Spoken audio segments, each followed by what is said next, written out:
2. Menjatuhkan pidana oleh karenanya terhadap terdakwa dengan pidana penjara selama 12 tahun dan pidana denda sejumlah 500 juta rupiah dengan ketentuan apabila denda tersebut tidak dibayar diganti dengan pidana kurungan selama 6 bulan.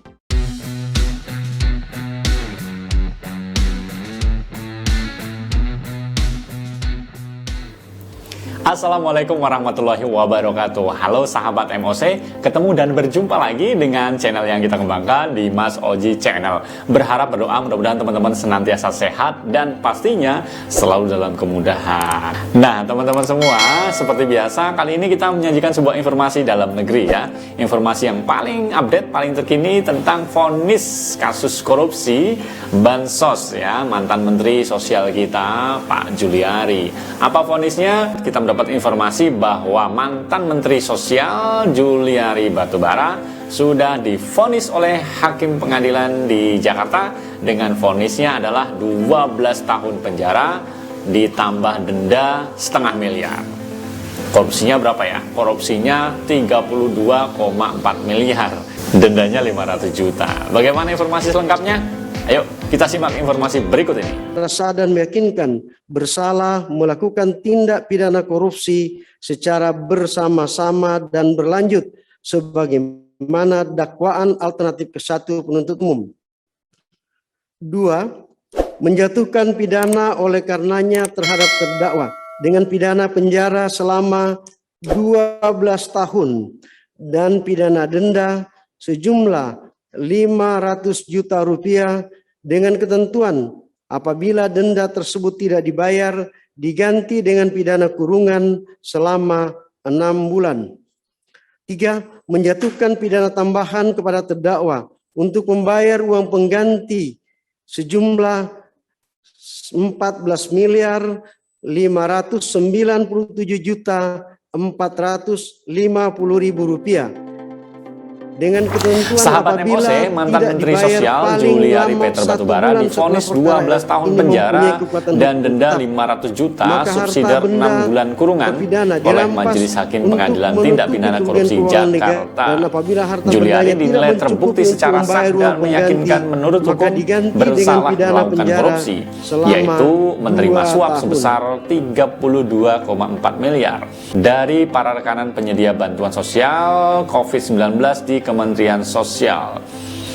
Selain itu, Hakim juga menghukum Juliari untuk membayar uang pengganti sebesar 14,597 miliar, subsidiar 2 tahun penjara, serta pencabutan hak politik dipilih dalam jabatan publik selama 4 tahun.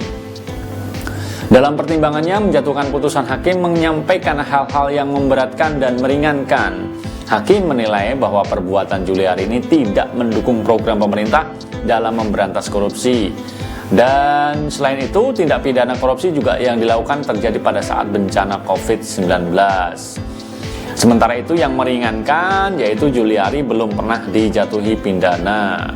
Juliari selaku kader PDI Perjuangan ya dari Partai Demokrasi Indonesia Perjuangan dinilai terbukti melanggar pasal 12B Pasal 18 Undang-Undang Pemberantasan Tindak Pidana Korupsi, Pasal 55 ayat 1 KUHP, Pasal 64 ayat 1 KUHP.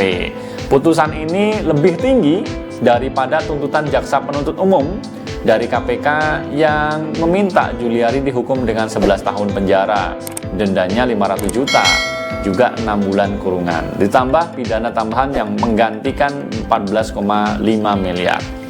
Subsidiar 2 tahun penjara serta pencabutan hak pilih dalam jabatan publik selama 4 tahun. Dalam surat dakwaan, Juliari juga disebut menerima suap senilai 32,4 miliar terkait dengan penunjukan rekanan penyedia bansos COVID-19 di Kementerian Sosial. Totalnya, dia menerima suap sebesar 32,4 miliar.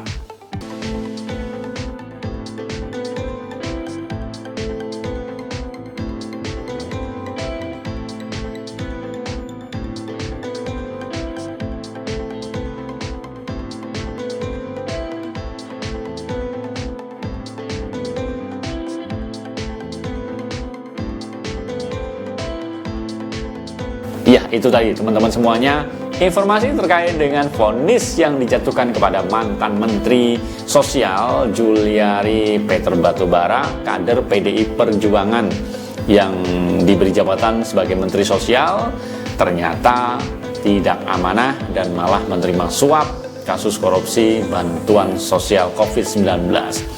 Dendanya adalah 500 juta, tapi juga disuruh mengganti sejumlah 16 miliar, dan penjaranya adalah 12 tahun kurungan penjara. Kira-kira ini berat atau ringan ya? Tetapi yang jelas lebih berat daripada tuntutan dari JPU, Jaksa Penuntut Umum dari KPK, kemarin hanya menuntut 11 tahun penjara. Ya, tetapi ya inilah, hakim sudah menjatuhkan vonis apapun itu, tetapi ini memang dianggap tidak berat ya bagi sebagian masyarakat. Kenapa? Karena korupsinya 32, sekian miliar. Ya, dia hanya suruh mengembalikan sekitar 16 miliar. Ya, itu pun ditambah dengan denda 500 juta ditambah kurungan 12 tahun. Ya, mudah-mudahan jera ya, dan tidak mendapatkan hak politik, diberi jabatan di jabatan publik selama 4 tahun. Setelah itu 5 tahun berikutnya mungkin bisa jadi pejabat lagi. Ya, kita tidak tahu ya. Tapi yang jelas ini mudah-mudahan menjadi hikmah dan perhatian keras untuk para pejabat agar tidak semena-mena menggunakan kewenangan dan jabatan yang diterimanya agar lebih amanah lagi. Lebih-lebih sebagai Menteri Sosial semestinya ya korupsi kok di masa bansos gitu ya. Itu harusnya ya, kalau ICW mengatakan memang hukumannya adalah hukuman mati, tetapi kita memang hakim berkata lain dan bukan hukuman mati yang diberikan, tetapi hanya penjara selama 12 tahun. Demikian teman-teman semuanya informasi singkat terkait dengan vonis dari Juliari Batubara, mantan Menteri Sosial yang korupsi bansos COVID-19 yang hanya ya di penjara 12 tahun dan denda 0,5 miliar saja. Terima kasih atas kebersamaannya. Kita jumpa di lain kesempatan. Tetap dukung channel MOC dengan cara klik tombol like, share, dan subscribe. Sampai jumpa. Assalamualaikum warahmatullahi wabarakatuh.